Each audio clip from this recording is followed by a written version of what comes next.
Bismillahirrahmanirrahim. Assalamualaikum warahmatullahi wabarakatuh. Innal hamdalillah nahmaduhu wa nasta'inuhu wa nastaghfiruh wa na'udzu billahi min syururi anfusina wa sayyiati a'malina may yahdihillahu fala mudhillalah wa may yudlilhu fala hadiyalah. Faqalallahu ta'ala fil Qur'anil Karim, a'udzu billahi minasyaitonir rajim. Ya ayyuhalladzina amanu taqullaha haqqa tuqatih wa la tamutunna illa wa antum muslimun. Hei orang-orang yang beriman, bertakwalah kalian kepada Allah dengan takwa yang sebenar-benarnya, dan janganlah kamu mati kecuali dalam keadaan muslim. Maka apabila kita korelasikan ayat tersebut dengan perintah mengenai kurban, Allah Subhanahu wa taala berfirman di dalam Quran surat Al-Kautsar ayat 2. Fasholli lirabbika wanhar, yang artinya dirikanlah salat karena Tuhanmu dan berkurbanlah. Lantas, bagaimana hukumnya kita dalam melaksanakan ibadah kurban? Hukum dalam melaksanakan ibadah kurban sendiri yaitu sunnah muakkad, yang artinya sunnah yang sangat dianjurkan. Bahkan kedudukannya hampir mendekati wajib. Mengapa demikian? Dikarenakan ada dalil Rasulullah Shallallahu Alaihi Wasallam bersabda dari Abu Hurairah radhiyallahu anhu bahwa apabila seseorang hamba memiliki keleluasaan rezeki, lalu beliau tidak mau menunaikan ibadah kurban, maka kata Allah, jauhilah tempat sholat kami. Tempat sholat pada hadis tersebut yaitu tempat sholat Idul Adha.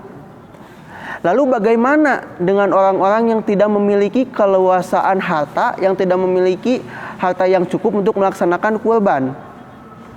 Maka Allah Subhanahu wa taala berfirman, wasari'u ila magfiratim mir rabbikum, yang artinya adalah bahwa memohonkan ampunan kepada Allah Subhanahu wa taala. Maka di dalam Quran surat Ali Imran ayat 134 dikatakan bahwa alladzina yunfikuna fis-sarai wad-dharra, yang artinya adalah orang-orang yang diberikan, orang-orang yang berinfak di jalan Allah Subhanahu wa taala dalam keadaan lapang dan dalam keadaan susah. Yaitu bagaimana cara kita mengimplementasikan ayat tersebut? Apakah kita wajib untuk memaksakan diri kita dalam melaksanakan ibadah kurban tersendiri? Tentu saja tidak. Maka ada orang-orang yang senantiasa menginfakkan dirinya, menginfakkan tenaga yang dimilikinya untuk menjadi panitia kurban. Ada orang-orang yang senantiasa mengajak kepada kebaikan, mengajak kepada orang-orang yang memiliki keleluasaan harta untuk melaksanakan kurban. Dan itu pahalanya sama dengan pahala orang-orang yang melaksanakan ibadah kurban dengan uangnya. Maka teringat sebuah kisah Nabi Ibrahim alaihissalam tentang Nabi Ismail, bahwa Allah Subhanahu wa taala memerintahkan Nabi Ibrahim di dalam mimpinya untuk menyembelih Nabi Ismail. Di dalam mimpinya Nabi Ibrahim 3 kali didatangi oleh mimpi tersebut. Maka Nabi Ibrahim mengikhlaskan untuk menyembelih Nabi Ismail. Padahal Nabi Ismail adalah anak keturunan dari Nabi Ibrahim yang sangat didamba-dambakannya setelah berpuluh-puluh tahun nikah. Lalu karena adanya rasa keimanan, karena adanya rasa ketakwaan kepada Allah Subhanahu wa taala, ketika Nabi Ibrahim akan menyembelih Nabi Ismail, maka tiba-tiba Allah Subhanahu wa taala menurunkan sebuah kambing yang cukup besar dan menggantikan Nabi Ibrahim dan menggantikan Nabi Ismail alaihissalam dengan seekor kambing. Maka hikmah apa yang dapat diambil dari kisah tersebut? Hikmah yang dapat diambil dari kisah tersebut bahwa setiap dari kita, setiap manusia adalah Nabi Ibrahim, dan apa yang dimiliki oleh manusia tersebut adalah Nabi Ismail, yaitu artinya setiap Nabi Ismail itu adalah sesuatu yang berharga bagi kita, baik itu harta, baik itu jabatan, baik itu keleluasaan dalam rezeki, itu adalah merupakan titipan dari Allah Subhanahu wa taala. Maka apa hubungannya dengan melaksanakan ibadah kurban? Hubungannya yaitu bahwa Nabi Ismail di dalam pada saat ini yaitu harta yang kita miliki, sehingga kita mengikhlaskan harta yang kita miliki untuk diberikan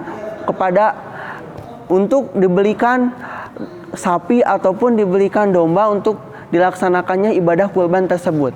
Lalu apakah Allah Subhanahu wa taala membutuhkan apa yang kita lakukan tersebut? Allah Subhanahu wa taala tidak membutuhkan darahnya. Allah Subhanahu wa taala tidak membutuhkan daging kurbannya. Allah Subhanahu wa taala tidak membutuhkan kulitnya. Bahkan Allah Subhanahu wa taala tidak membutuhkan tulangnya. Akan tetapi apa yang dibutuhkan oleh kita semua yaitu ketakwaannya kepada Allah Subhanahu wa taala.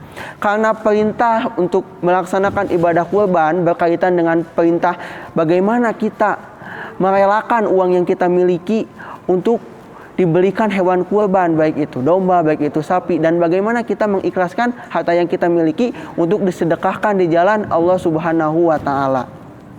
Jangan sampai apa yang telah kita lakukan bernilai sia-sia karena adanya kesombongan dari diri kita. Karena kita bisa melaksanakan ibadah kurban, maka kita memiliki kesombongan di dalam hati kita, baik kesombongan kecil maupun kesombongan yang sangat besar.